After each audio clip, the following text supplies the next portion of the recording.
Hello बच्चों, कैसे हो आप लोग सभी। आई होप आप लोग सभी अच्छे होंगे। तो मैं यूनुस सर आज की इस वीडियो के अंदर बच्चों आपको सिखाना चाह रहा हूँ कि किस तरीके से हम किसी केमिकल इक्वेशन को इजीली बैलेंस कर सकते हैं। तो चलिए सीखते हैं।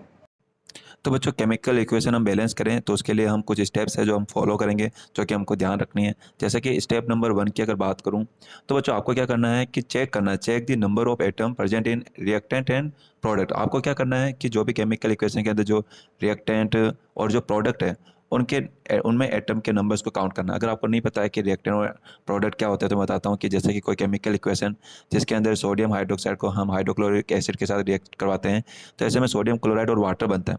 तो यहाँ पर जो सोडियम हाइड्रोक्साइड और ये जो HCl है ना, इनको हम रिएक्टेंट कहते हैं। ओके, वहीं पे बच्चों जो NaCl और जो ये H2O है ये यहाँ पर प्रोडक्ट होता है। ओके, ध्यान रखिएगा।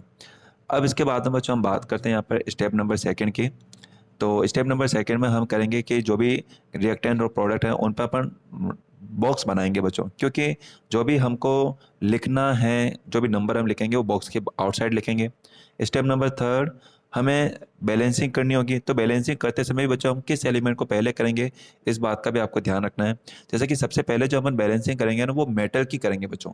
मेटल को बैलेंस करेंगे। जैसे कि एग्जांपल की बात करूँ, जैसे सोडियम, मैग्नीशियम, आयरन, जिंक, या फिर कैल्शियम और सिल्वर, कॉपर, एल्यूमिनियम एटसेट्रा ना।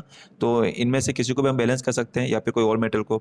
इसके अलावा सेकंड स्टेप में नॉन मेटल को, यानी कि जैसे कार्बन, नाइट्रोजन, क्लोरीन या सल्फर, ब्रोमीन या फिर बात करें फ्लोरीन, तो हम सबसे पहले इन्हीं को बैलेंस, मतलब सेकंड नंबर पे इनको बैलेंस करेंगे। थर्ड नंबर पे बैलेंस करना बच्चों ऑक्सीजन को। ओके, और लास्ट वन करेंगे अपन हाइड्रोजन को। ध्यान रखना हाइड्रोजन को सबसे लास्ट में बैलेंस करना है। अब इसके बाद में लास्ट स्टेप बच्चों, इक्वेशन अगर बैलेंस हो गया तो वापस हम रीचेक करेंगे, काउंट करेंगे कि जो नंबर ऑफ एटम वो रिएक्टेंट और प्रोडक्ट के अंदर इक्वल है या फिर नहीं है। अब चलो स्टार्ट करते हैं अपन एग्जांपल नंबर 1 से अपन समझने की कोशिश करते हैं इन स्टेप्स को।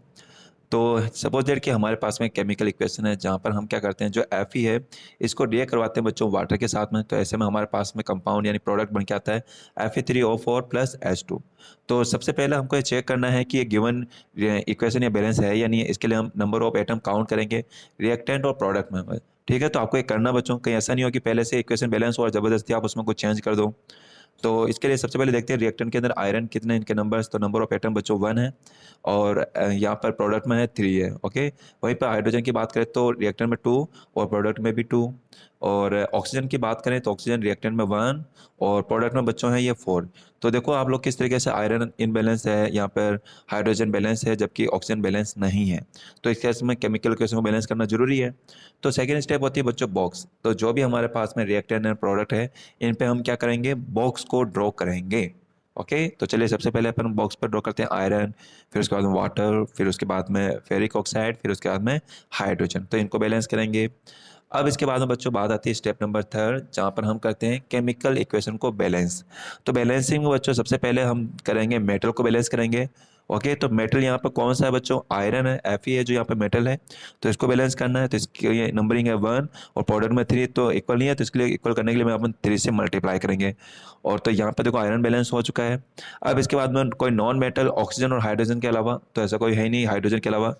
तो इसके बाद में आता है नंबर थर्ड ऑक्सीजन का। तो ऑक्सीजन यहाँ पर रिएक्टेंट में 1 और प्रोडक्ट में 4। तो इक्वल करना है तो हम क्या करेंगे, 1 से मल्टीप्लाई करेंगे तो 4 बन जाएगा। तो ये ऑक्सीजन बैलेंस हो गया।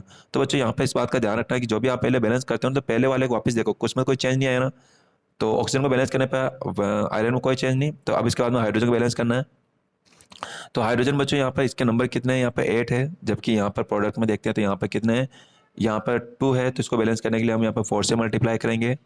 ओके, तो यहाँ पर फाइनल इक्वेशन बन के बच्चों यहाँ पर 3Fe4H2O और Fe3O4 प्लस 4H2O। तो इसको चेक करो।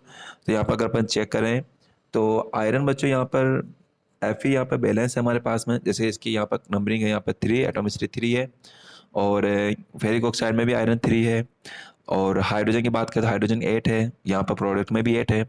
ऑक्सीजन बच्चों यहाँ पर 4 है रिएक्टेंट में, जबकि प्रोडक्ट में बात करें तो प्रोडक्ट में भी 4 है। तो इन सबके जो नंबर बच्चों सेम इक्वल है, मतलब आयरन भी बैलेंस्ड है 3 है, हाइड्रोजन भी बैलेंस्ड है दोनों साइड 8 है, ऑक्सीजन भी बैलेंस्ड है दोनों साइड 4 है। तो ऐसे में बच्चों ये केमिकल इक्वेशन हमारी बैलेंस्ड है। तो इस तरीके से बच्चों हम किसी केमिकल इक्वेशन को एक सिंपल मेथड से बैलेंस कर सकते हैं। तो ये है हमारी बैलेंस्ड इक्वेशन। ओके, एक और एग्जांपल के साथ समझने की कोशिश करते हैं बच्चों अपन यहाँ पे एग्जांपल नंबर 2 कि सपोज दैट कि भाई आपके पास में एक इक्वेशन है, यहाँ पे जैसे बेरियम क्लोराइड है, यहाँ पे एल्यूमिनियम सल्फेट है।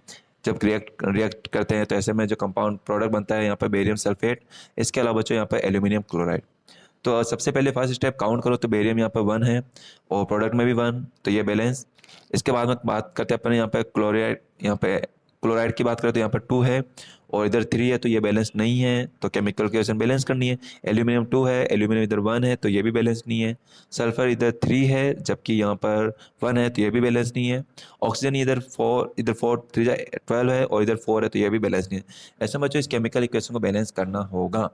तो अब बात करते हैं अपन यहाँ पे सेकंड स्टेप की, और वो होगी बच्चों हम यहाँ पे केमिकल इक्वेशन लिख के उसको है उसके ऊपर क्या बनाएंगे बच्चों, बॉक्स बनाएंगे, ठीक है। क्योंकि बच्चों जो भी अपन को चेंजेस करनी होंगे ना, जो भी नंबर लिखने होंगे वो हमेशा बॉक्स के बाहर लिखेंगे। तो ये हो गई हमारे पास में केमिकल इक्वेशन, और हम 1 बाय 1 सब पे बॉक्स बना देते हैं। तो ये मैं बना रहा हूँ बच्चों, यहाँ पे बॉक्स बना रहा हूँ, तो बॉक्स बना चुके हैं। अब इसके बाद में बच्चों यहाँ पर 1 बाय 1 अपन यहाँ पे बैलेंस करेंगे। सबसे पहले किसको बैलेंस करेंगे, मेटल। तो यहाँ पे बेरियम को कर रहे हैं, तो दोनों साइड में 1 1 है, तो ये बैलेंस है। एल्यूमिनियम देखो बच्चों इधर कितने 2 है और प्रोडक्ट में 1 है, तो इसको बैलेंस करने के लिए 2 से मल्टीप्लाई करेंगे, तो एल्यूमिनियम बैलेंस हो गया। अब इसके बाद में बात करते हैं क्लोराइड की, तो यहाँ पर 2 है लेकिन इधर प्रोडक्ट में कितने बच्चों 6 है, 2 3 जा 6 है ना, तो ये बैलेंस नहीं है। तो इसको बैलेंस करने के लिए अपन रिएक्टर में 2 को 3 से मल्टीप्लाई करेंगे, तो ये क्लोराइड बच्चों बैलेंस हुआ, तो 3 से मल्टीप्लाई करो। लेकिन बच्चों एक बात ध्यान देने वाली बात है कि जैसे क्लोराइड को बैलेंस किया तो यहाँ पर बेरियम के यहाँ पर नंबर चेंज हो गए बच्चों, क्योंकि बेरियम के यहाँ पर इधर रिएक्टर में तो कितने हो गए 3 और प्रोडक्ट में यहाँ पे 1, तो इसको बैलेंस करने के लिए मैं यहाँ पे प्रोडक्ट में 1 को 3 से मल्टीप्लाई कर दूंगा, ये बैलेंस। अब सल्फर कितने 3 है और इधर प्रोडक्ट में भी कितने 3 है, तो ये बैलेंस है।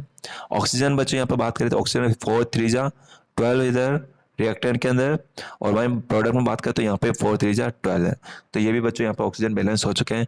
तो फाइनली इक्वेशन बैलेंस हो चुकी है। तो देखते हैं यहाँ पर, तो इक्वेशन के नंबर ऑफ एटम काउंट करने हैं आपको। तो बेरियम है 1 है, क्लोराइड 6 है, एल्यूमिनियम यहाँ पर बच्चों बात करें तो यहाँ पर 2 है जो कि दोनों तरफ इक्वल है। सल्फर यहाँ पर बात करें तो 3 है बच्चों, ये भी बैलेंस है। और इसके लास्ट में साथ में बच्चों यहाँ पर बात करें यहाँ पर पोटेशियम, मतलब यहाँ पर ऑक्सीजन की बात करें तो ऑक्सीजन दोनों साइड पर है, तो ये इक्वेशन बच्चों बैलेंस हो चुकी है।